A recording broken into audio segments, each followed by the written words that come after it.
Oke, share screen-nya sudah muncul di situ? Sudah, Mbak. Sudah, oke. Di sini, kalau ini tadi saya udah dikirimin juga kisi-kisinya sama masnya. Materinya, batasan materinya yang ini betul? Pertumbuhan dan pembangunan ekonomi, ekonomi internasional, sama APBN, APBD ya? Betul? Betul. Oke. Yang kalian udah belajar ekonominya atau belum sama sekali? Yang udah dipelajari yang mana buat persiapan PAS? Coba, ayo. Udah atau belum sama sekali? Sambil aku PDF-in ini. Karena kalau nggak PDF nggak bisa dibuka. Ayo, pertumbuhan dan pembangunan, apakah sudah paham atau belum? Yang paling nggak ngerti itu yang mana? PDF. Halo, APBN, APBD, Mbak. APBN, APBD. Paling nggak ngerti. Coba filenya udah ada belum ya? Dari sini aja biar nanti pembahasannya agak cepet. Maksudnya biar bisa kebahas semua ya.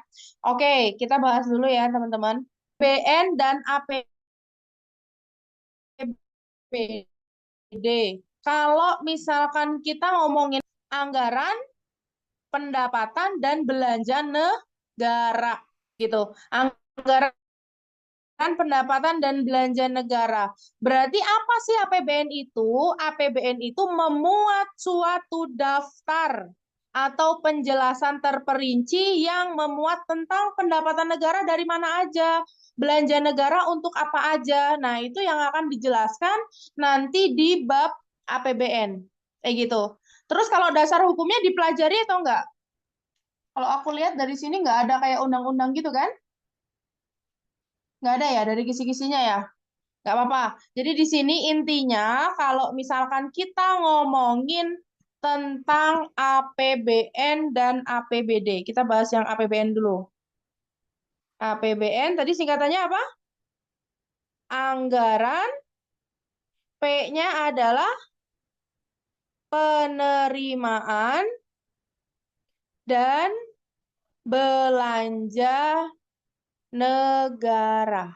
Berarti nanti isinya tentang apa ya? Tentang anggaran. Anggaran pendapatannya, pendapatan negara dari mana aja, belanja negara untuk apa saja gitu. Jadi kayak APBN itu adalah sebuah pedoman. Pedoman yang terperinci, yang memuat anggaran penerimaan dan belanja. Nah, kalau APBN itu berkaitan dengan kebijakan pemerintah yang dinamakan dengan kebijakan fiskal, ya. Jadi ini berkaitan dengan kebijakan fiskal. Nah, apa sih kebijakan fiskal itu? Masih ingat nggak? Udah pernah belajar belum kebijakan fiskal? Ini nyambungnya ke kebijakan fiskal. Kebijakan fiskal itu adalah kebijakan itu digunakan untuk mengatur, ya. Kebijakan itu digunakan untuk mengatur. Fiskal itu artinya anggaran negara. Fiskal itu artinya anggaran negara. Berarti kebijakan yang kaitannya dengan anggaran negara namanya kebijakan fiskal. Makanya kebijakan fiskal dan APBN itu saling berkaitan gitu. Kebijakan itu digunakan untuk mengatur. Siapa yang mengatur tentang anggaran negara? Yaitu oleh Kementerian Keuangan, ya. Jadi yang ngurusin tentang APBN, anggaran-anggaran negara, itu adalah Menteri Keuangan. Begitu. Nah, terus di sini, kita dari sini aja, ya. Dasar hukumnya dilewat aja kaitannya dengan undang-undang. Terus di sini fungsi APBN ya. Fungsi APBN itu ada 6. Fungsi APBN ada 6. Di sini aku jelasin secara umumnya dulu. Oke, di sini ada fungsi.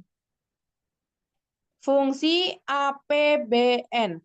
Fungsi APBN itu ada 6. Yang pertama, itu ada yang namanya fungsi otorisasi. Gitu. Fungsi otorisasi itu maksudnya adalah APBN digunakan sebagai dasar, ya, sebagai dasar untuk melaksanakan program-program negara, gitu. Berarti di sini sebagai dasar untuk melaksanakan program-program negara. Melaksanakan program-program negara. Jadi program-program negara yang telah dirancang itu nanti pedomannya dari situ, dari APBN gitu, melaksanakan program-program negara. Oke, sebelum ke fungsi mungkin ya, biar lebih kegambar lagi, APBN itu, teman-teman, APBN itu dibuat berdasarkan tahun fiskal, ya. Dibuat berdasarkan tahun fiskal. Tahun fiskal itu apa? Tahun fiskal itu ya 1 tahun gitu. Biasanya mulainya di periodenya, biasanya mulainya 1 Januari sampai tanggal 31 Desember gitu. Jadi APBN yang dilaksanakan 2025 di tahun sekarang itu adalah eh, hasil pembuatan APBN yang ada di tahun 2024 gitu. Dan tahun sekarang 2025 pembuatan APBN tahun 2025 akan dipakai nanti di APBN 2026. Jadi dibuat di tahun sebelumnya gitu. Tapi tahun sebelumnya juga bukan bulan Desember. Dibuatnya itu biasanya disahkan itu kemarin di bulan Oktober ya, APBN itu disahkan di bulan Oktober. Biasanya antara Oktober maksimal-maksimal tuh bulan November. Kalau misalkan ada revisi, disahkannya terakhir banget itu bulan November awal biasanya gitu. Kalau untuk yang 2026, APBN Indonesia itu sudah disahkan gitu. Dibuatnya dari kapan? Dari Juli biasanya. Itu harus melalui proses sidang-sidang dan lain sebagainya. Nanti mekanisme pembuatan APBN-nya kita bahas gitu ya. Sekarang kita ke sini dulu. Fungsi yang pertama itu adalah fungsi otorisasi. Ya, untuk dasar membiayai program-program negara sebagai dasar kewenangan untuk mengatur dan menggunakan uang negara. Itu adalah fungsi otorisasi. Terus fungsi yang kedua itu ada yang namanya fungsi perencanaan. Ya, kalau fungsi perencanaan berarti untuk apa? Untuk merencanakan, gitu.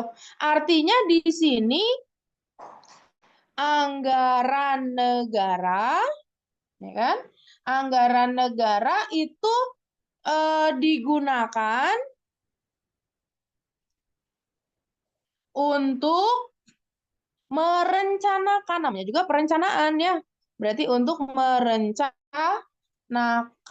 Merencanakan apa? Merencanakan kegiatan pada tahun yang bersangkutan. Misalkan membuat tahun 2026 ya berarti tahun 2026 gitu, bersangkutan. Oke, itu fungsi perencanaan. Terus yang ketiga ada yang namanya fungsi apa namanya? Pengawasan, ya. Ada namanya fungsi pengawasan. Namanya pengawasan berarti ya untuk ngawasin, gitu. Berarti kalau untuk ngawasin berarti digunakan untuk apa? Untuk mengawasi atau digunakan untuk menilai menilai kesesuaian. Menilai kesesuaian kegiatan kegiatan yang telah dilaksanakan, kegiatan yang dilaksanakan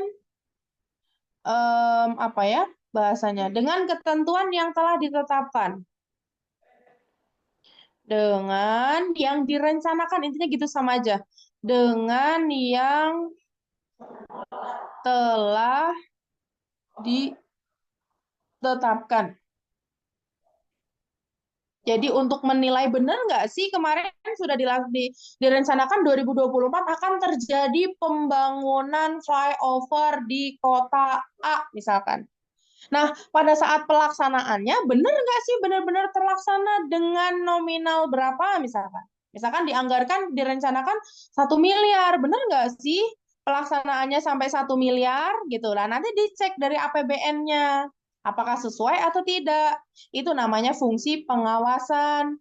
Nah, terus di sini yang keempat itu ada yang namanya fungsi alokasi. Nah, biasanya siswa itu suka ketuker antara fungsi alokasi, bentar aku tambah dulu.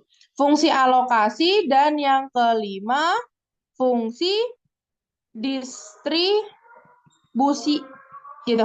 Apa bedanya? Kalau alokasi itu nanti tujuannya adalah untuk mengurangi yang namanya pengangguran.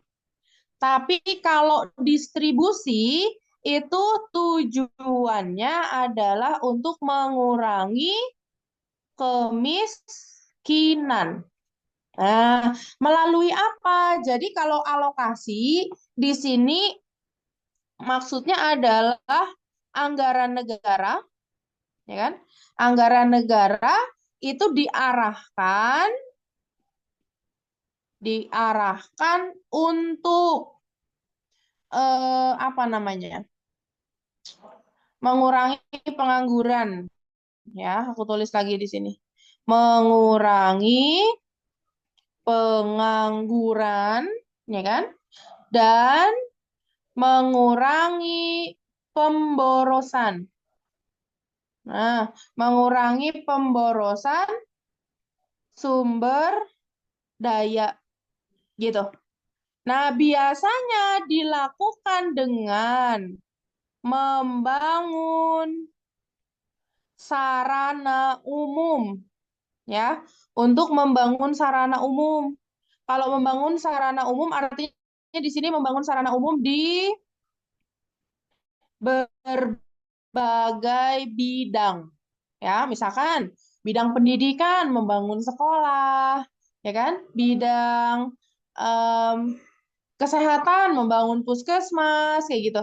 Ya kan? Otomatis kalau misalkan di sini membangun, ya kan? Kalau mau ngebangun berarti di sini akan membutuhkan tenaga kerja. Kalau butuh tenaga kerja, akhirnya akan mengurangi yang namanya pengangguran. Kayak gitu. Itu adalah fungsi alokasi. Nah, kalau fungsi distribusi, di sini artinya kalau fungsi distribusi itu maksudnya kebijakan anggaran negara harus menerapkan prinsip keadilan gitu. Anggaran negara harus memperhatikan rasa keadilan ya. Dan di sini rasa kepatutan. Kayak gitu.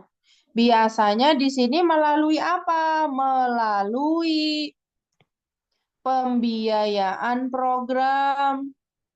Tapi jangan pembiayaan program biar nggak bingung. Intinya pokoknya ya teman-teman, kalau alokasi itu bisa dirasakan oleh banyak orang gitu. Nah, kalau distribusi dirasakan oleh satu orang. Kayak gitu. Contohnya di sini aku hapus aja yang ini. Contohnya apa ya? Hmm, contoh subsidi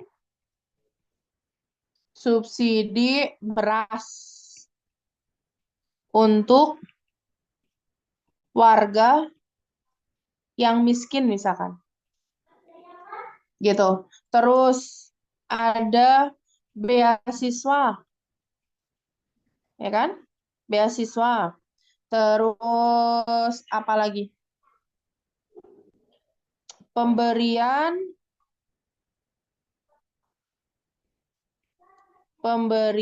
dana pensiun. Nah, itu termasuk gitu. Intinya ya tadi, kalau alokasi itu bisa dirasakan oleh banyak orang. Ini dirasakan oleh banyak orang. Karena membangun butuh tenaga kerja banyak orang. Kalau misalkan yang distribusi itu dirasakan oleh satu orang gitu aja lah. Gampangnya ya.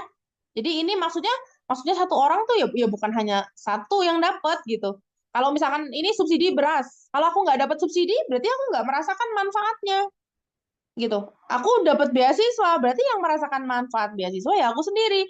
Temanku nggak dapat, berarti nggak merasakan manfaat beasiswa gitu. Artinya kalau alokasi itu manfaatnya untuk umum, ya kan, untuk orang banyak. Kalau distribusi untuk orang yang lebih sedikit, kayak gitu. Itu fungsi alokasi dan fungsi distribusi. Terus di sini nomor 6 itu ada yang namanya fungsi stabilisasi. Ya, ingat fungsi APBN hanya di keenam itu. Ada fungsi stabilisasi.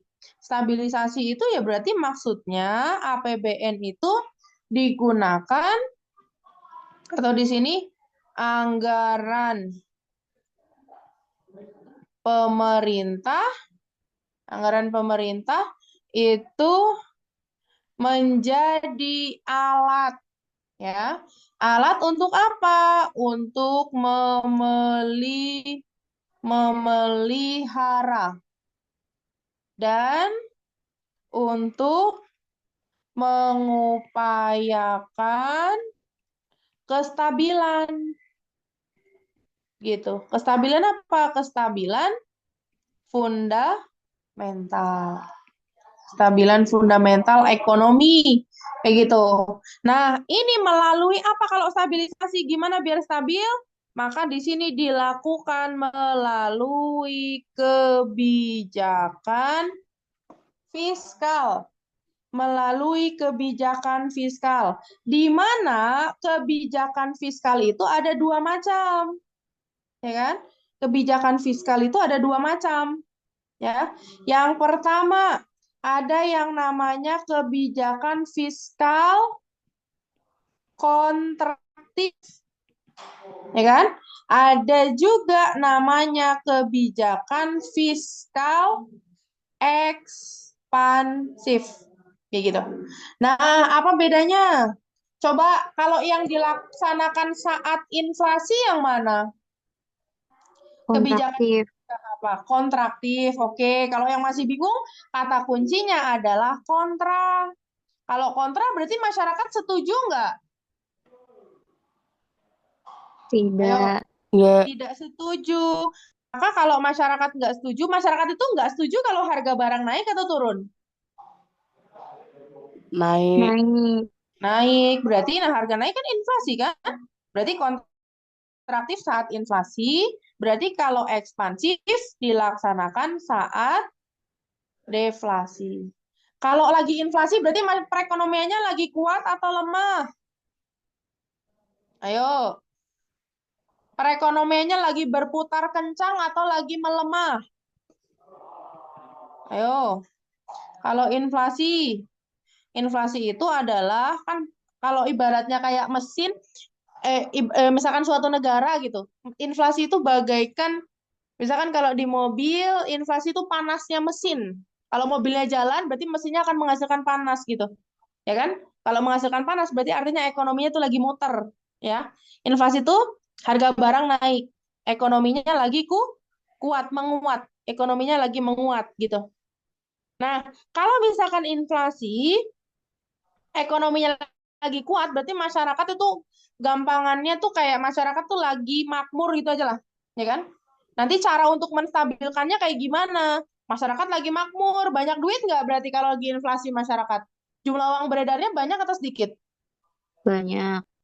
Banyak. Maka di sini caranya adalah pengeluaran negara perlu diperbanyak nggak? Masyarakat udah duitnya udah banyak kalau lagi inflasi. Harga barang pada naik. Harga barang itu nggak mungkin naik kalau masyarakat pada nggak punya duit. Gitu. Berarti di sini pemerintah nggak usah dong bantu. Ibaratnya gitu, karena masyarakat udah banyak duitnya, gitu. Berarti di sini caranya adalah pengeluaran negara itu diturunkan agar stabil dan penerimaan negara itu dinaikkan. Nah, kalau ekspansi itu perluasan. Ya kan? Berarti kan awalnya sempit, berarti kan ekonominya tuh lagi melemah atau disebutnya saat resesi. Atau di sini resesi adalah perekonomiannya lagi lemah, ya. Kalau ekonominya lagi lemah, maka caranya di sini masyarakat lagi lemah nih, berarti harus dibantu. Maka pengeluaran negara harus bantu, maka pengeluaran negara harus diperbanyak. Gitu. Dan di sini penerimaan negara harus diturunkan. Kayak gitu, itu cara untuk menstabilkan. Sampai sini fungsi APBN paham atau ada yang bingung mau ditanyakan dulu silakan. Ayo, kalau ada yang mau tanya dulu boleh. Tanya. Ada yang bingung?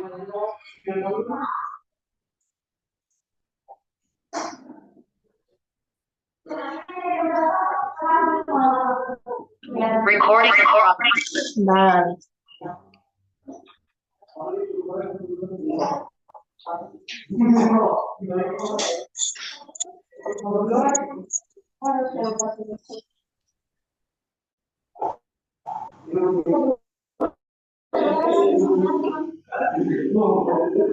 oke. Yang tentang fungsi APBN, ayo. Ada yang nanya? Alivia, Mbak mau tanya Bianca dong, paham, kalau Bianca? misal Boleh. kalau misalkan Hmm? nih ada subsidi BBM atau subsidi gas, itu termasuknya Hmm. alokasi atau distribusi? Karena kan Subsidi? dirasakan banyak orang subsidi BBM Oke. atau gas gitu. Ya, kalau subsidi BBM, kalau subsidi BBM itu termasuk alokasi. Kayak gitu. Karena itu kan lebih banyak orang. Kalau ini kan walaupun sebenarnya BBM itu hanya untuk orang-orang yang tertentu kan, harusnya ya.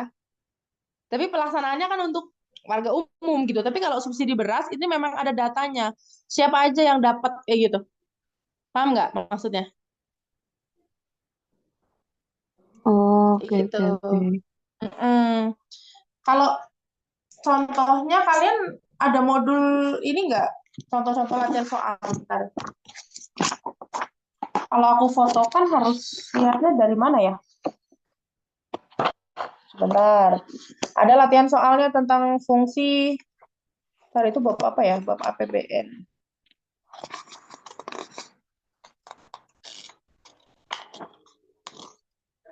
Oh, bentar ya, mana yang fungsinya? Ini soalnya ada di modul neutron, tapi kayaknya kalian nggak ada ya. Kelas 12, soalnya ini modulnya ada di materi kelas 11. Kalian nggak belajar akuntansi? Belajar cuman nggak dikeluarin, Mbak. Oh, nggak dikeluarin. Keluarnya malahan ekonomi, ya kan? Sebentar, aku fotoin mana ya yang soal fungsi. Nomor 9.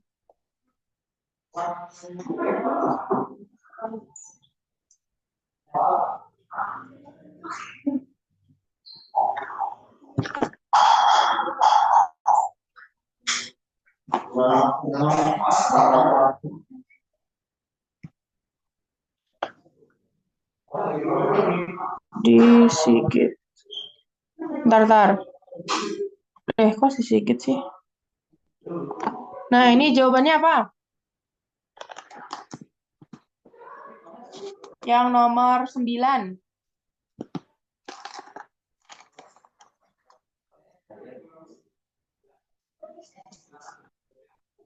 Yang mana? A, B, C, atau D, atau E?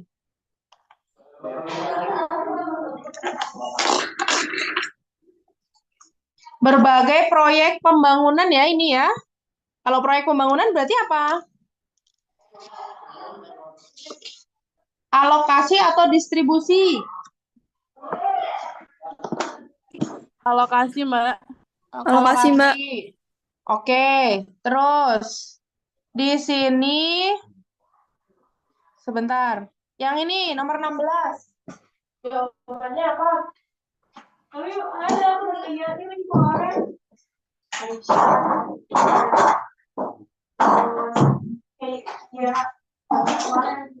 So, yuk, nomor 16 jawabannya apa?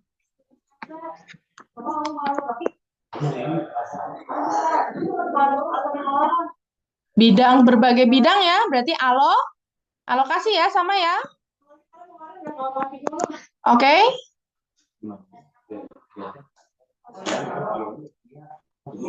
Terdengarkah atau tidak? Halo. Tidak ada suaranya. Terdengar, oke. Kayaknya ke sini aja langsung ya. Nah, biasanya di sini ini kan tentang fungsi sudah ya. Terus ini kaitannya dengan tujuan ya teman-teman, karena ini untuk PAS, jadi kita agak cepat aja. Sebentar, aku bilang dulu. Ini suaranya agak.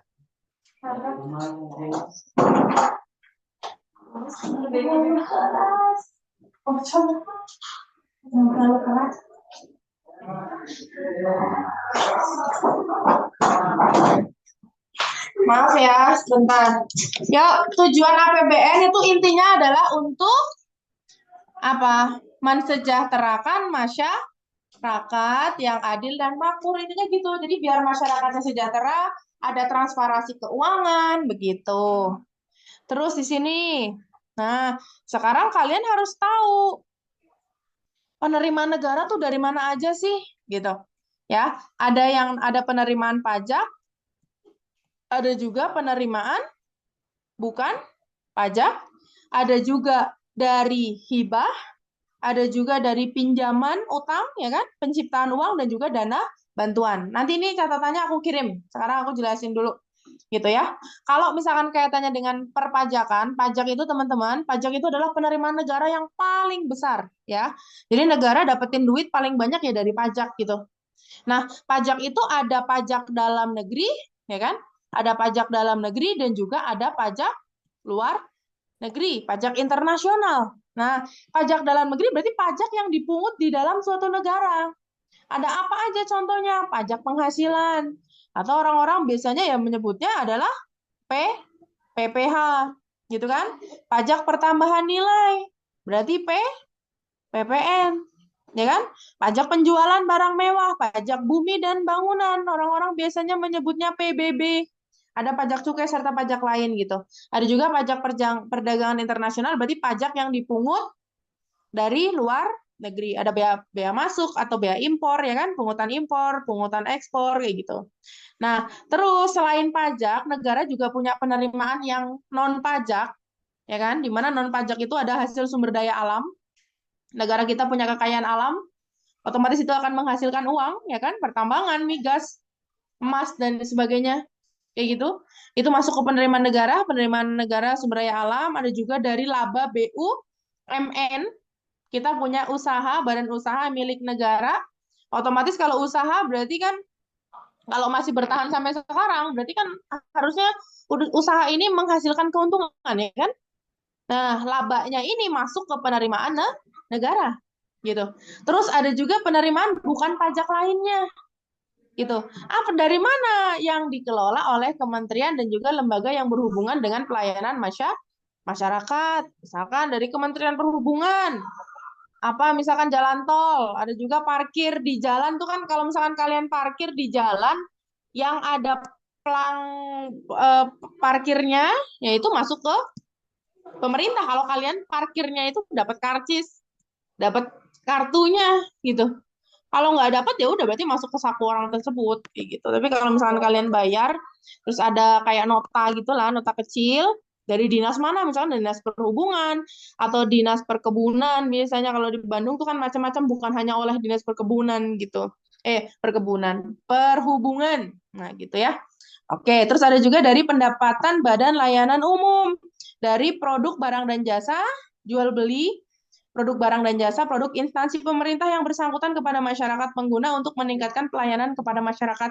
Misalkan ada suatu daerah punya ambulan yang disewain, misalkan kayak gitu. Atau misalkan badan usaha yang dimiliki oleh daerah itu juga masuk gitu ya. Nah, itu penerimaan negara bukan pajak. Terus ada juga dari hibah. Kalau ngomongin hibah, hibah itu ya bayangin hibah itu hadiah gitu loh. Berarti pemberian secara cuma-cuma kayak gitu. Hibah itu ya logikanya adalah hadiah atau di sini pemberian secara cuma-cuma dari siapapun, dari orang luar negeri, dari orang dalam negeri, kayak gitu. Bisa berbentuk devisa yang dirupiahkan, ya kan?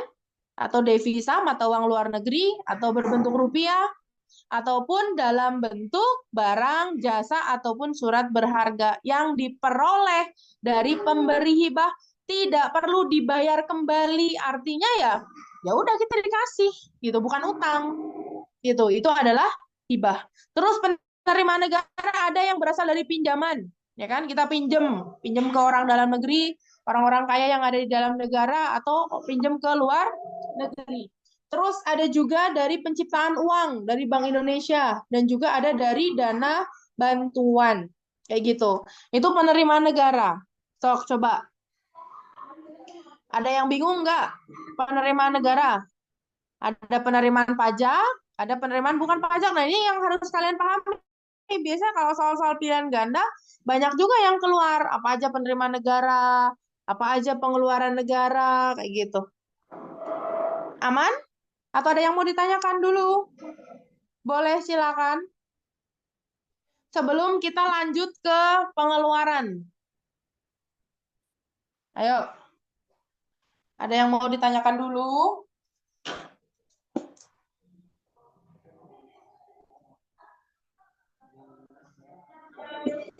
Julia, ayo mau tanya nggak Julia?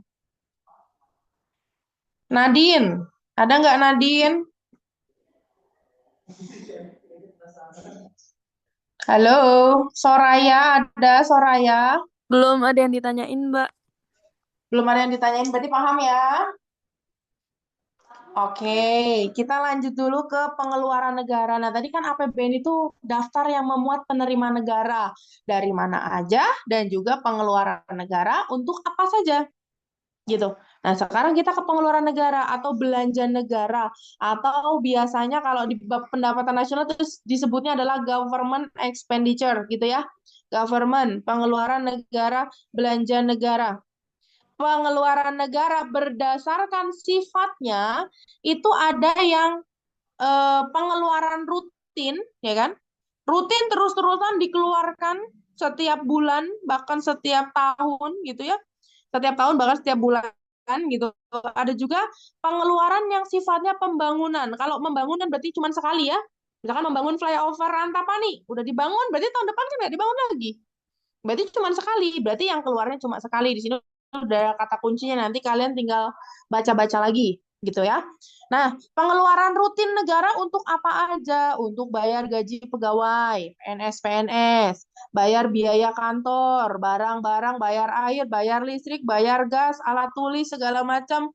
Itu kan terus-terusan gitu. Pemeliharaan kantor, alat bersih-bersih itu juga terus-terusan, ya kan? Subsidi BBM itu juga terus-terusan. Subsidi BBM itu nggak mungkin cuma sekali, gitu. Terus ada juga subsidi ke pemerintah daerah dan juga uang pensiun itu adalah termasuk ke dalam pengeluaran rutin yang harus dikeluarkan setiap bulan. Kalau yang sifatnya pembangunan itu berarti yang sifatnya hanya sekali. Contohnya adalah barang-barang inventaris yang besar-besar kayak beli motor dinas, terus beli mesin printer misalkan kayak gitu.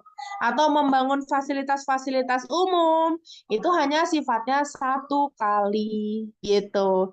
Nah, terus jenis pengeluaran negara berdasarkan peruntukannya di sini ada belanja pemerintah pusat. Kalau belanja pemerintah pusat ya berarti pengeluarannya digunakan untuk pemerintah pusat gitu. Apa aja contohnya? Ada belanja pegawai, belanja barang, belanja modal, pembayaran utang, subsidi, hibah, bantuan sosial dan lain sebagainya. Itu belanja untuk pemerintah pusat. Nah, untuk pemerintah daerah itu ada yang namanya dana perimbangan. Jadi, dana perimbangan itu adalah dana yang berasal dari pemerintah pusat yang dikeluarkan untuk pemerintah daerah. Berarti pengeluaran bagi pusat nih keluar dananya, masuk menjadi penerimaan APBD, ya kan? Pengeluaran APBN yang diperuntukkan untuk APBD daerah itu namanya adalah dana perimbangan. Dan dana perimbangan itu terbagi jadi tiga. Ada dana bagi hasil, ada dana alokasi umum, dan juga ada dana alokasi khusus gitu. Kalau dana bagi hasil itu kata kuncinya adalah berdasarkan angka presentase tertentu. Ya, jadi kalau berdasarkan angka presentase itu adalah dana bagi hasil. Kalau dana alokasi umum berarti untuk membiayai keperluan secara umum gitu. Ya keperluan apapun secara umum yang semua daerah itu pasti mengeluarkan untuk beli alat tulis di daerah, untuk membiayai pemeliharaan kantor dan lain sebagainya, administrasi segala macam gitu. Tapi kalau dana alokasi khusus itu memang dana yang diperuntukkan untuk bidang-bidang secara khusus. Misalkan daerah A itu mau fokus di bidang pendidikan. Berarti nanti ada dana lebih untuk di bidang pendidikan itu, membeli buku misalkan atau membangun perpus, membangun sekolah kayak gitu. Di berbagai bidang khusus gitu ya. Ya kan? Dana di bidang kesehatan, di bidang apapun. Kalau umum berarti membiayai keperluan umum. Nah, ketiga inilah yang dinamakan dengan dana perimbangan. Jadi tadi dana perimbangan adalah dana yang berasal dari pemerintah pusat yang ditujukan untuk pemerintah daerah. Kayak gitu.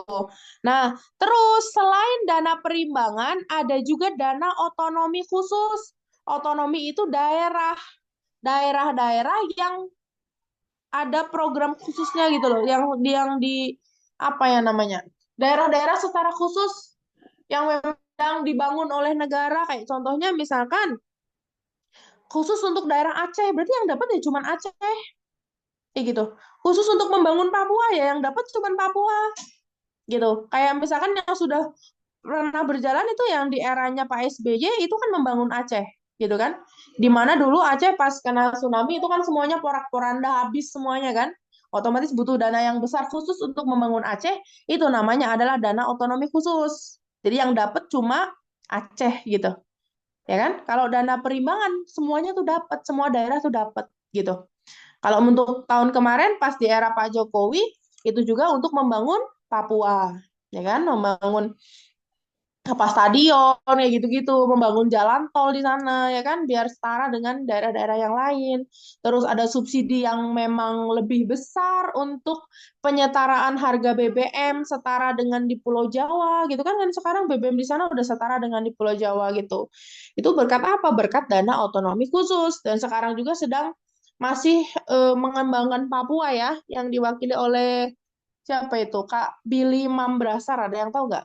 Itu utusan presiden untuk pengelolaan Papua gitu. Terus ada juga dana penyesuaian. Penyesuaian berarti untuk menyesuaikan gitu ya, teman-teman. Nah, ini adalah pengeluaran negara. Kalian harus pahami, nanti dibaca lagi. Gitu. Terus selanjutnya adalah mekanisme. Nah, ini juga biasanya keluar nih tentang mekanisme penyusunan. Siapa yang bikin APBN? Yang membuat APBN itu adalah Presiden, dibantu oleh Menteri Keuangan, ya kan? Dan juga menteri-menteri yang lain tentunya mengajukan anggarannya berapa nih, gitu, ya kan? Ya, tapi yang menyusunnya itu adalah Menteri Keuangan, Presiden juga dibantu oleh Menteri Keuangan, gitu. Nah, terus membuat yang namanya RUU APBN, Rancangan Undang-Undang APBN. Nah, kenapa ada kata-kata rancangan? Karena belum disahkan, gitu. Lalu RUU APBN ini diajukan ke DPR, gitu. Diajukan ke DPR sama DPR disidang. Ada sidang DPR membahas APBN, gitu. Bisa sekali, dua kali, atau beberapa kali ya, sampai semuanya sependapat, semuanya setuju, gitu. Tapi keputusannya bisa setuju, bisa juga tidak setuju. Kalau setuju, maka akan disahkan menjadi undang-undang APBN. Kalau nggak setuju gimana? Jika tidak setuju, maka akan memakai APBN tahun sebelumnya. Ya, tahun sebelumnya. Itu adalah tentang mekanisme penyusunan APBN. Nah, ini. Jadi yang membuat adalah Presiden dan Menteri Keuangan. Yang mensahkan adalah DPR. Makanya kalau ada habis disahkan undang-undang, kalau masyarakatnya nggak setuju, yang di demo siapa? DPR. Karena DPR dia yang menyetujui. Kayak gitu. Kalau di daerah, berarti DPRD. Kayak gitu. Jadi di sini pun ada mekanisme penyusunan APBD, ya. Kalau APBD yang membuat adalah pemerintah daerah. Yang bikin APBD itu pemerintah daerah. Kalau yang membuat APBN, presiden dibantu oleh Menteri Keuangan. Kayak gitu. Terus pemerintah diajukan ke siapa? Ke DPRD. Bukan DPR. Kalau DPR itu pusat, kalau DPRD itu berarti untuk APBD. Lalu DPRD yang mensahkan menjadi APBD. Kayak gitu. Sok, sampai sini ada yang mau ditanyakan dulu? Ayo tanya, paham atau enggak?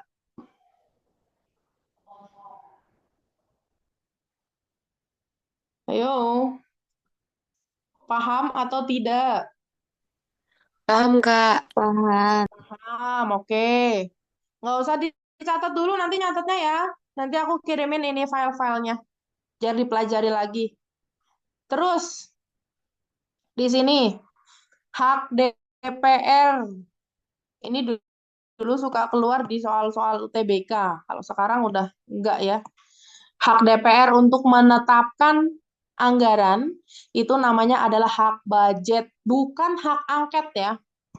Karena di beberapa buku ada yang menyebutkan hak angket. Itu salah. Yang betul adalah hak budget. Kayak gitu. Dan APBN itu, kalau nyusun APBN itu harus dengan pertimbangan ekonomi secara makro, secara menyeluruh. Nggak bisa cuma dilihat dari harga barang aja, inflasinya aja, nggak bisa. Tapi harus dilakukan dengan melihat pertimbangan-pertimbangan instrumen dalam menyusun APBN. Apa aja? PDB harga berlaku, pertumbuhan ekonomi, inflasi, nilai tukar, semuanya. Kayak gitu. Itu berpengaruh. Nah, terus di sini apa pengaruh APBN terhadap perekonomian? Ya, nanti ini dibaca lagi, tapi mudah-mudahan insya Allah ini bisa dipahami materinya. Terus ada juga APBD, ya kan? Kalau APBD sama aja kayak APBN, cuman kalau APBN itu lingkupnya satu negara, kalau APBD lingkupnya ya satu daerah. Daerahnya mana? Biasanya provinsi, gitu.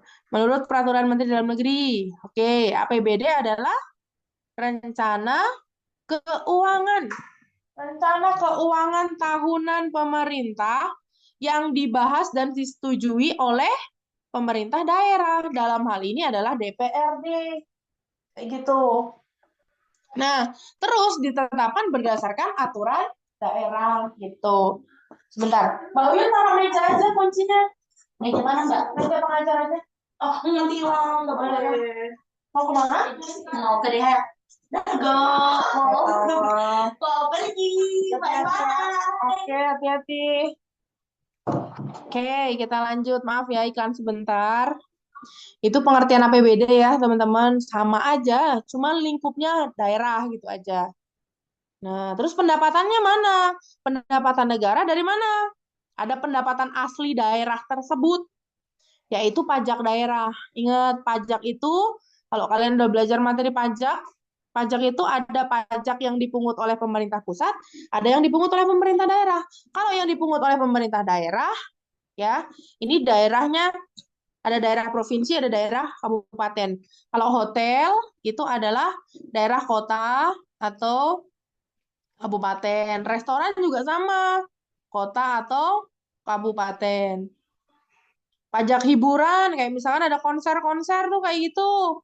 Itu termasuk pajak kota atau bioskop, itu termasuk kota atau kabupaten. Reklame, iklan, itu juga masuk ke kota atau kabupaten. Kalau pajak kendaraan motor, kaitannya dengan motor, itu adalah masuknya ke provinsi. Gitu. Makanya kenapa motor itu ada plat nomornya. Misalkan kalau Pemalang itu apa platnya? T bukan. Plat motor Pemalang. T bukan. Bukan ya? Kalau C Bandung nggak sih, lah. Mbak? Apa? Iya Mbak, G. Oh, oh kayak sama kayak Brebes berarti ya? Brebes Tegal sama. Pemalang tuh dekatnya Brebes ya. Iya kayaknya. Bedanya cuma Oh, yang di belakang. bedanya cuma di belakang. Oke. Ya itu. Berarti masuknya ya ke daerah-daerah provinsi sana gitu. Tapi biasanya kota madya sih. Kota madya tapi tetap masuknya nanti ke provinsi. Kayak gitu. Gitu ya. Itu kalau kaitannya dengan motor, bea, bea balik nama kendaraan bermotor, pajak kendaraan motor tahunan, pajak kendaraan motor 5 tahun, itu masuknya ke provinsi. Tapi kalau ya hotel, restoran, hiburan, reklame, ya itu. Makanya semakin banyak hotel di Pekalongan, Pekalongan, ini Pekalongan atau Pemalang sih? Nyotoran Pekalongan kan? Kalian? Iya Mbak, Pekalongan. Nah, Pekalongan. Makin banyak hotel di Pekalongan, otomatis nanti pajak daerahnya akan banyak. Kayak gitu. Pajak restoran juga, banyak restoran, maka pajaknya banyak yang diterima. Kayak gitu. Ya. Nah, di sini juga berasal dari apa? Pendapatan asli daerah juga berasal dari retribusi daerah. Apa bedanya pajak sama retribusi? Kalau pajak itu dibayarkannya per tahun. Kalau retribusi dibayarkannya pada saat pakai. Gitu. Contohnya kayak misalkan kalau retribusi bayarnya pada saat pemakaian. Misalkan contohnya kan di sini retribusi parkir. Kalau aku nggak parkir motor ya nggak bayar retribusi. Gitu. Kalau pajak tuh semuanya bayar satu tahun sekali kayak gitu. Ada kebersihan, izin izin usaha jasa pariwisata dan lain sebagainya. Jalan tol juga termasuk itu retribusi. Gitu ya. Oke. Terus berasal penerimaan negara berasal dari laba BUMD, Badan Usaha Milik Daerah. Gitu, dari kekayaan yang dipisahkan, dividen, laba segala macam. Terus ada juga pendapatan asli daerah yang sah yang lainnya. Terus ada juga bukan berasal dari daerah asli, yaitu namanya tadi dana perimbangan. Dari mana dana perimbangan? Dari pusat, dari APBN yang ditujukan kepada daerah, kepada APBD. Berarti bukan penerimaan asli daerah dana perimbangan tuh. Kayak tadi sama ya. Ini aku kebalik ini. Ini harusnya DBH, ini DHU. Nah, gitu. Gitu. Terus, dari pinjaman, dari pendapatan yang lain yang sah. Oke, ini pengeluaran negara. Hampir sama aja, cuman lingkupnya daerah. Belanja langsung juga sama. Terus, di sini prinsip menyusun APBD harus sesuai dengan kebutuhan, tertib, tepat waktu, transparan, dan lain sebagainya. Penyusunannya tadi sudah ya. Nah, kalau repeta ini nggak usah dipelajari, karena sekarang ini udah nggak masuk. Biasanya ini buat olimpiade soalnya. Nah, ini paling asas menyusun APBN harus mandiri.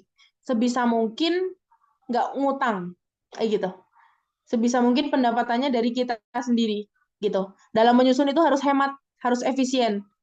Tapi hemat itu bukan pelit ya, harus tetap produktif, gitu. Hemat tapi nggak berbelit-belit, kayak gitu. Terus harus prioritas, harus tujuannya kemana, harus jelas. Misalkan kita mau arahnya ke industri, ya udah fokusnya ke industri, gitu. Kayak gitu. Pengawasan dalam APBN, APBN itu yang ngawasin kan tadi kan yang ngurusin APBN kan Menteri Keuangan. Nah, Menteri Keuangan tuh diawasi juga gitu. Ada instansi tertinggi tentang keuangan yaitu namanya BPK, Badan Pemeriksa Keuangan. BPK tuh juga banyak, ada BPKP, contohnya kalau yang di Cimahi di Bandung sini tuh ada Badan Pemeriksa Keuangan Khusus Pembangunan BPKP itu juga ada gitu. Jadi berbagai bidang tuh ada.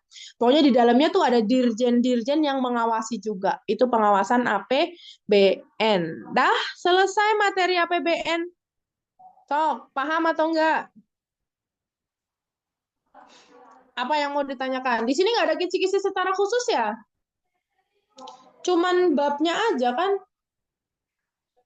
yang dikasih tahu. Atau kalian ada latihan soal?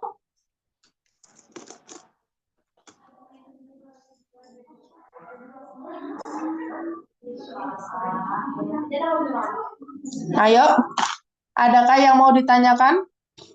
Atau mau ke yang mana lagi? Ini kan APBN. Atau ini bahas esainya sudah? Ada soal esainya nih. Kalau materi pertumbuhan dan pembangunan nih udah aku PDF-in, ntar aku kirim dulu ke nih. Nanti aku kirim juga sekalian.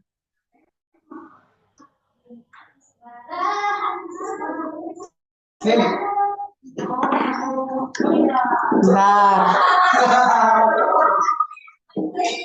Di sini agak berisik, di situ kedengeran nggak? Mbak. Kedengeran Kedengeran, nggak? Mbak. Kedengeran, maaf ya, soalnya aku di ruang konsul. Ini lagi banyak anak-anak baru pada keluar kelas. Maaf. Ntar.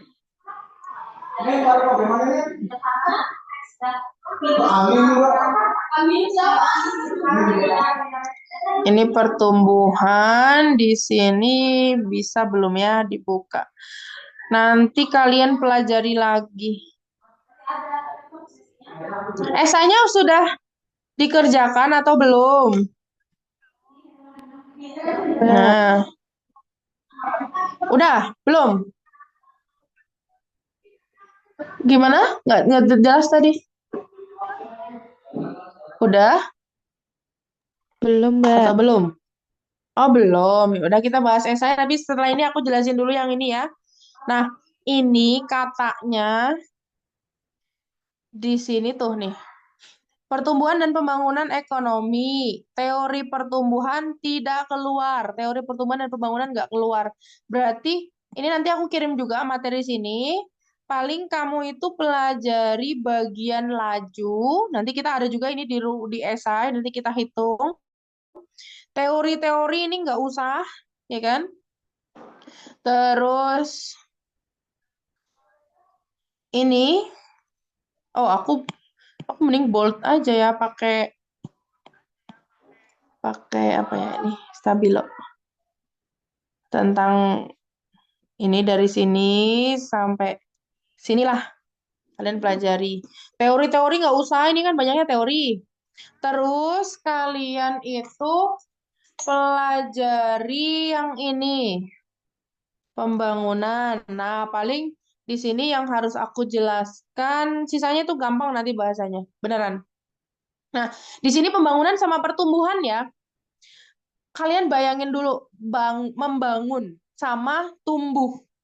Bayangin kalau membangun jembatan, kalau tumbuh misalkan tanaman tumbuh. Efeknya lebih luas yang mana? Membangun sama tumbuh. Coba. Tumbuh Kalau bukannya tanaman bangun.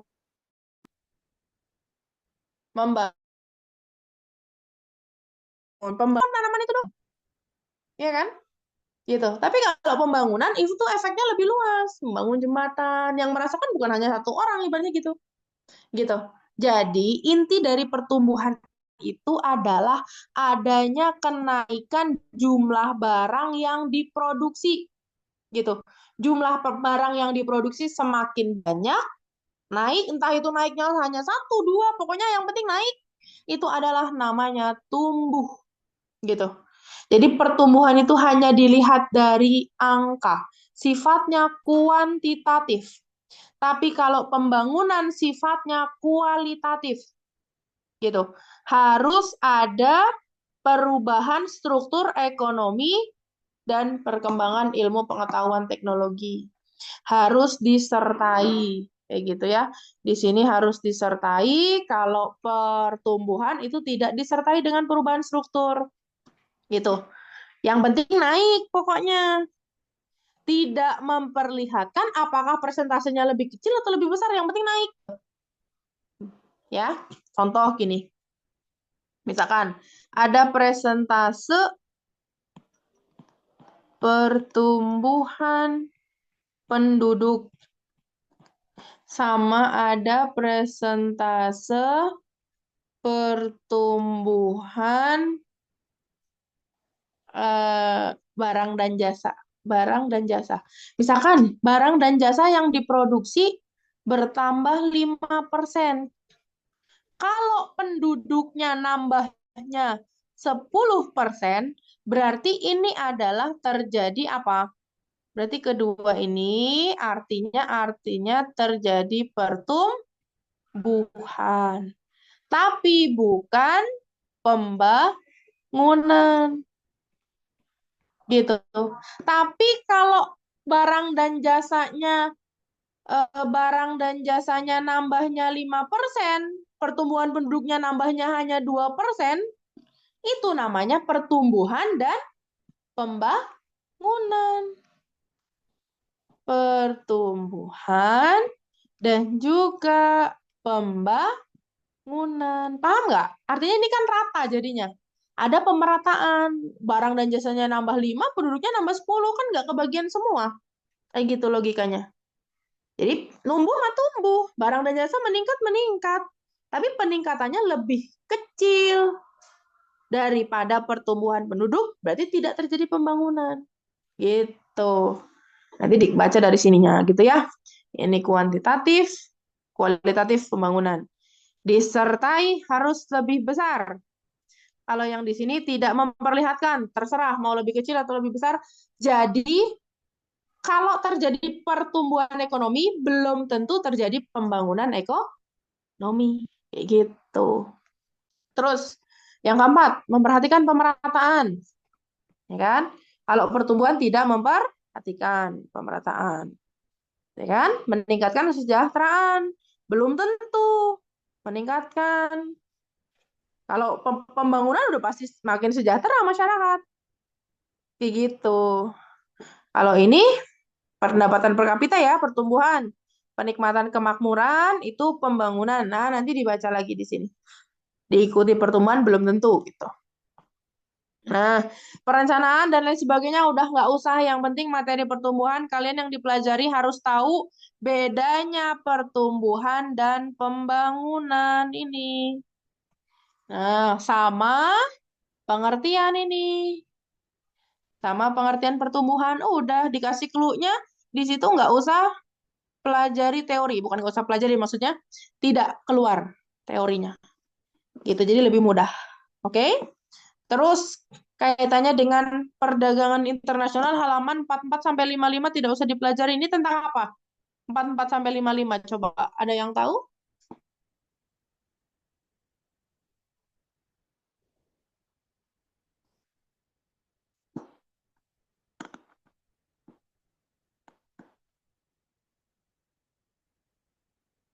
Ayo. Ada yang tahu halaman 44 sampai 55 itu apa? Kalau yang dari empat-empat itu yang kerjasama ekonomi internal, Kak. Kerjasama enggak? Itu pokoknya tentang kayak organisasi perdagangan internasional gitu deh, Kak. Oh, berarti enggak dipelajari itu? Enggak masuk, Kak. Oke, berarti tentang perdagangan sebentar. Nah, ini. Berarti kalau kayak teori keunggulan-keunggulan itu masuk nggak? Keunggulan mutlak sama keunggulan komparatif? Masuk nggak? Dipelajari nggak kalian? Hmm? Enggak ya? Atau apa? Yuk, tentang perdagangan. Atau kita ke esai aja dulu lah, biar lebih jelas ya. Mudah-mudahan bisa membantu. So, gini, laju pertumbuhan. Nah, di sini tuh adalah tadi laju pertumbuhan. Ini ya, ini laju pertumbuhan. Nanti kalian pelajari. Atau di sini aku tulis lagi. Laju pertumbuhan 2024 ke 2025. Laju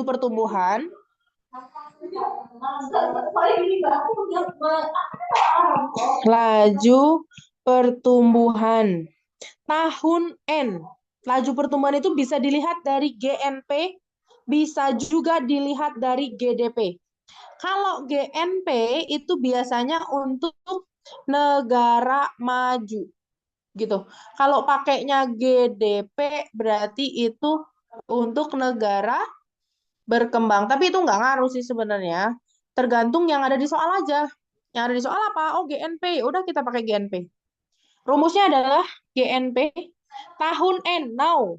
Ya kan? Tahun N, tahun sekarang, tahun now, gitu biasanya aku ingatnya, dikurangi GNP tahun 0, old, tahun lalu, sebelumnya, tahun dasar.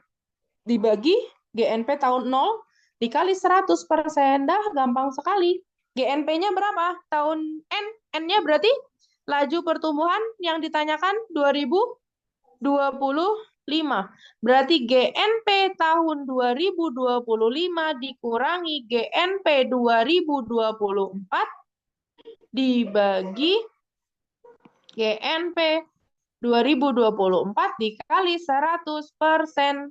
Masukkan angkanya, 2025 adalah 530 dikurangi 475, ini dihitung dulu, lalu dibagi 475 dikali 100%. Nah, gitu. Berapa hasilnya? Ayo.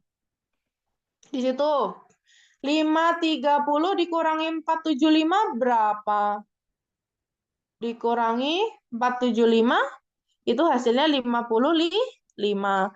Dibagi 475 kali 100%. Persennya nggak usah diapa-apain. Kalau kalian pakai kalkulator nggak usah dihitung persennya. Berarti 55 kali 100 kan 5.500 dibagi 475. Hasilnya adalah 11,57. 578%. Nah, ini adalah laju pertumbuhan tahun 2025. Paham esai nomor 1? Paham, Mbak. Oke, kalau udah dikasih tuh kayak gini pasti keluar nggak sih? Yang Ya, di IC atau itu ganti pasti angka? keluar, Kak. Pasti keluar. Oke. Yuk, nomor 2. Gimana nomor 2? Coba, kalian bisa tentang kurs jual dan kurs beli.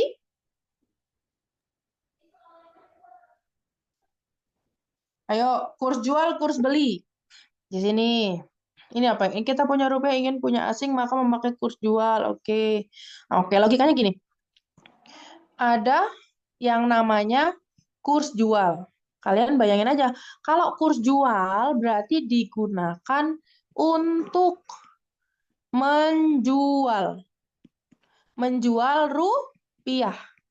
Kalau kalian mau jualan, berarti kan harus punya, kan? Kalau mau jual rupiah, berarti awalnya tuh rupiah. Mau dijual untuk mendapatkan dolar, gitu aja lah, mata uang asing. Kayak gitu. Nah, itu pakainya kurs jual. Nah, kalau misalkan rupiah ke asing, nominalnya makin banyak atau makin sedikit? Nih, contoh.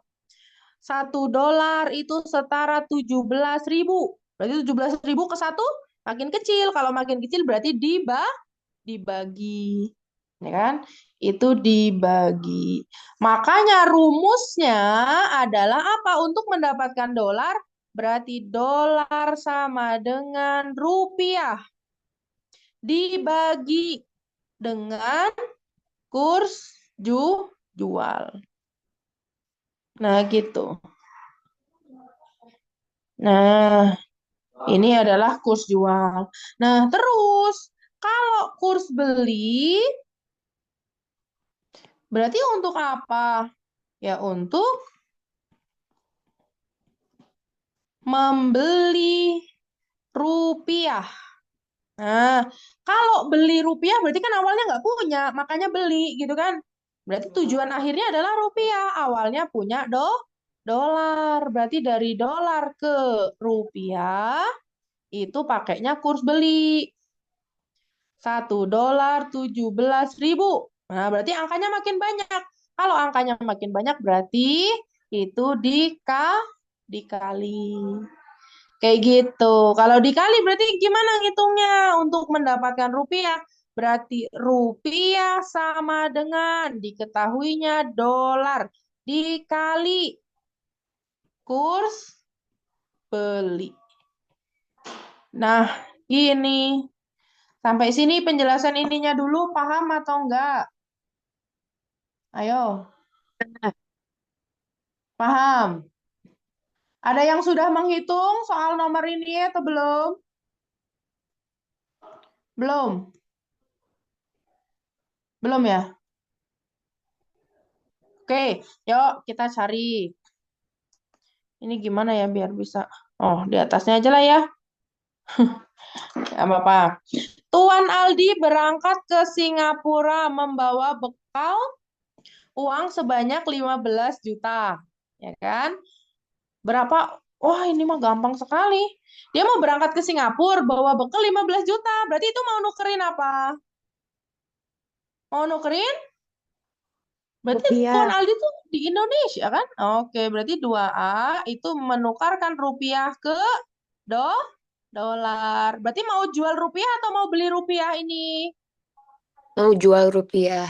Mau jual Wow. rupiah, berarti pakai kurs jual. Berarti dolar sama dengan apa? Kurs jual. Nominalnya makin banyak atau makin sedikit rupiah ke dolar? Makin sedikit. Makin sedikit Dikit. berarti Dibagi. dibagi. Rupiah dibagi dengan kurs jual. Masukin aja rupiahnya berapa? 15 juta. 15 juta. Nolnya berapa? Nolnya 6. Nah, dibagi kurs jualnya mana? Ini kurs jualnya. Ya kan? Kurs jualnya 15.000. Coret-coret dapat satu-satu berarti 1.000. Berarti 1.000 dolar. Itu yang A. Terus yang B. Berarti apa? Nona Dewi habis bepergian di Belanda membawa uang 130 golden. Jika jual dan lain sebagainya. Oke, berapa rupiah? Oh, ini dari Belanda ya kan? Mau ditukarkan ke rupiah berarti kurs apa?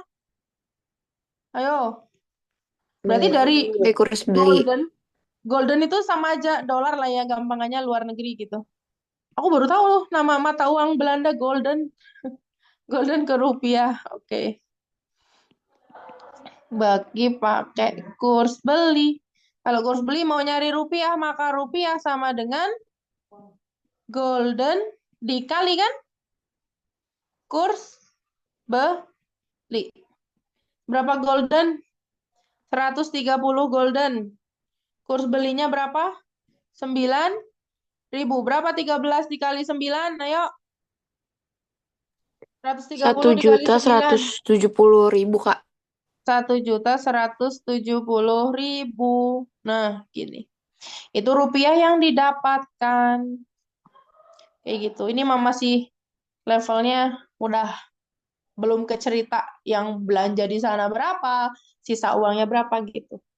Mudah-mudahan bisa ya. Ini nomor 2, oke? Lanjut ke nomor 3. Oke, ini tentang anggaran ya, teman-teman. Ini tentang anggaran. Anggaran di APBN lah. Anggaran pendapatan dan belanja negara. Berarti kan kalau di dalam anggaran itu ada yang namanya penerimaan, ya kan? Sama ada pengeluaran. Nah, kalau penerimaannya lebih banyak berarti untung atau rugi? Ayo, Untung. untung. Kalau untung itu namanya adalah surplus. Gitu. Berarti APBN-nya surplus atau APBN-nya aktif atau APBN-nya positif, sama aja gitu. Terus kalau ini namanya anggaran surplus gitu. Maksudnya bisa lah pasti ini. Penerimaannya sama dengan pengeluaran. Namanya apa? Kalau ini lebih kecil daripada pengeluaran. Yuk, apa namanya? Kalau sama, berarti anggaran berimbang sama. Kalau penerimanya lebih kecil, berarti rugi. Rugi itu namanya defisit. Gitu ya. Defisit atau pasif atau negatif. Nah, gitu. Oke. Terus, berarti di sini kita hitung. Ini penerimaan negara jumlahin berapa? Pengeluaran negara jumlahin. Berarti posisinya tinggal aku ke atas deh. Berarti tinggal penerimaan dikurangi dengan pengeluaran. Penerimaannya berapa total ini? Ini penerimaan. 55.000 ditambah dengan 37.800. 92.800. Terus ini pengeluarannya ditambah pengeluaran rutin 25.300 ditambah 20.900. Berarti 46.200. Kurangin berapa hasilnya, yuk? 600. 92 kurangi berapa tadi? 92.800. Jadi hasilnya 46.600. Ini positif, berarti namanya adalah surplus. Berapa surplusnya? 46.600 gitu. Bisa kan? Bisa. Ini juga bisa. Penerimanya dihitung, dikurangi pengeluaran, dah. Gitu. Ya. Oke. Terus yang ini. Ini udah ada jawabannya. Oke. Langkah-langkah. Yang ini paham kan ya? Nggak aku tulis yang B bisa dihitung sendiri kan? Oke, paham, Kak. Paham, oke. Sekarang yang nomor 4 ada berapa esai? 4 nomor. Hanya 4 nomor, oke. Nona Sela memiliki bla bla bla. Oke, di sini itu adalah tentang PBB ya teman-teman. PBB itu apa? Pajak, bumi, dan bangunan. Berarti yang dihitung adalah bumi. Bumi itu tanah. Dan bangunan, bangunan di atas tanah. Langkah-langkah menghitung PBB yang pertama adalah cari yang namanya NJOP. Apa itu NJOP? Nilai jual objek pajak. NJOP adalah nilai jual objek pajak. Ya, cara ngitungnya gimana? Nilai jual objek pajak ya udah, berarti objek pajaknya apa? Objek pajaknya dikali dengan nilai jualnya. Ini adalah NJOP. Nah, terus langkah kedua yang harus dicari adalah NJOP TKP. Berapa rentangnya? Biasanya 10 juta sampai berapa? Di sini NJOP-nya berapa mana? NJOP-nya 12 juta nih. Nah, udah ada di soal. Biasanya antara 10 sampai 24 juta gitu. Tulis. Biasanya ada di soal. Terus, langkah ketiga adalah cari NJKP, yaitu nilai jual kena pajak. Yang dikenakan pajak gimana nyarinya? NJKP berarti NJOP, ya kan, nilai jual objek pajaknya, lalu dikurangi yang nggak kena pajak. Maka ketemu NJOP TKP. Maka ketemu yang kena pajak, kayak gitu. Nah, setelah tahu yang kena pajak, barulah yang keempat itu menghitung tarif pajak. Nah, tarif pajaknya tuh berapa? Ayo, kalau tarif pajak ya, ini ada ketentuannya. Yang pertama itu, kalau biasanya 1M atau 2M ya, sebentar. 1M. Jika NJKP-nya kurang dari 1 miliar, maka pajaknya adalah 0,5% dikali 20% kali NJKP. Kalau lebih dari 1 M, M itu miliar, maka tarif PBB-nya adalah 0,5% dikali 40% dikali NJKP. Kayak gitu. Atau sama aja di sini, ini ya, ini tuh sama aja 0,1% dikali NJKP.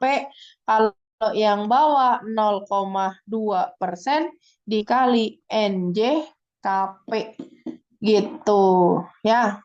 Dikali NJKP-nya, bukan dikali NJOP-nya. Gitu. Ini bukan NJOP. NJKP. Ini juga NJKP. Yuk, kita hitung. Yang pertama, kita cari NJOP, nilai jual objek pajak. Di situ objeknya ada tanah, terus ada bangunan. Oke, tanahnya di situ 500 kali harga tanahnya mana? Harga tanahnya ada nggak sih? Oh, ini nih. 150 kali 150.000. Kalau bangunan 450 dikali 200.000. Gitu. Sama dengan berapa? Oke. Berapa hasilnya yuk? 15 dikali 5, teman-teman. 75. 75 ya? 75 juta. Kalau yang ini bawah, 45 kali 2, 90 juta. Berarti ini di total, hasilnya adalah 165 juta. Itu namanya adalah total NJOP. Nah, ini 165 juta.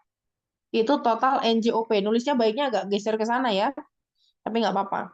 Terus langkah kedua adalah mencari NJOP TKP. Berapa juta? 12 juta dari soal. Lalu ini dikurang, maka ketemu yang namanya NJKP. Hasilnya berapa? Kurangi 12, berarti 153 juta. Juta ya? Betul? Juta. Berarti ini 20 dong. Oke, ini bukan NJOP ya. NJKP. NJKP. Nah, ini NJKP-nya ketemulah 153 juta. Berarti pakainya yang 20%. Berarti tarif PBB-nya adalah 0,5% dikali 20%. Kenapa? Karena ini kurang dari 1 miliar kali NJKP 0,5% itu 5/1000. kali 20/100 dikali 153 juta. Hasilnya adalah tinggal dicoret 03 aja. 153 itu yang harus dibayarkan per tahun. Kenapa kok dicoret 03? Ya ini 03 coret, coret. Kan itu 5 kali 20 itu 100, ya kan? 100 coret sama 100. Sudah, jadi 153.000. Nah, itu perhitungan pajaknya, teman-teman. Paham sampai sini? Ada yang Paham, mau Mbak. ditanyakan? Ada yang mau tanya nggak? Silakan. Atau belum ada? Aman? Belum, Mbak. Nanti mau minta PPT-nya dari yang materi tadi ya, Mbak. Makasih. Boleh. Oke, nanti aku Mbak mau kirimkan yang ini full semua. tadi, Mbak, mau aku screenshot. Yang mana? Aku Yang kirimin full. aja. Biar lebih jelas. Nanti aku kirimin aja semuanya. Biar lebih jelas ya. Ini kan yang ini. Oke, Mbak. Terima Nanti kasih. aku kirimin aja filenya. Gitu mungkin teman-teman untuk hari ini. Terima kasih banyak ya. Ada yang mau tanya lagi nggak? Nggak ada. Cuma minta filenya aja. Kamu mau tanya, kalau itu retribusi itu yang Boleh. bayar per orang kan ya, Kak? Iya, Oh, per oke. orang. Kalau sehari, itu kan contohnya kayak jalan tol. Kalau aku sehari pakai 5 jalan tol, berarti bayarnya 5 kali. Kalau nggak pakai, ya nggak bayar gitu. Jadi bayarnya pada saat pemakaian, tergantung pemakaian. Tapi kalau pajak, mau ngapain aja, tetap aja bayar pajak ya setahun sekali kan? Kayak gitu. Kasih, Kak. Oke, sama-sama. Terima kasih banyak semuanya. Mudah-mudahan bisa ya besok PAS-nya. Silakan nanti latihan soal. Kayak gitu. Oke. Ini mana sih tadi? Halo Mas, ini sudah selesai. Oh iya Mbak, Mana tadi Mas? nanti lanjut Oke, kelas 10 ya ini Mbak, habis ini. langsung lanjut kelas 10. Ini aku keluar dulu atau gimana Mas? Ini keluar dulu aja ya, nanti mau login lagi. Keluar dulu. Oke, siap. Di link yang sama ya, Oke Mbak, berarti. siap. Oke, Makasih ya siap. Mbak, Matur suwun Mas. Resti. Oke, nanti saya kirim filenya. Ini kirim lewat Mas Sigit ya, Oke, siap Mbak. berarti. Oke. Nanti minta tolong untuk diteruskan ke siswa. Makasih Mas. Yo, Ya, sama-sama Assalamualaikum Waalaikumsalam semuanya. Terima Terima kasih, kasih. Makasih, Mbak. Kak. Terima kasih, Waalaikumsalam. Mbak. Sama. Makasih, Akhiri ya, Kak. teman-teman di KIPS. Oke.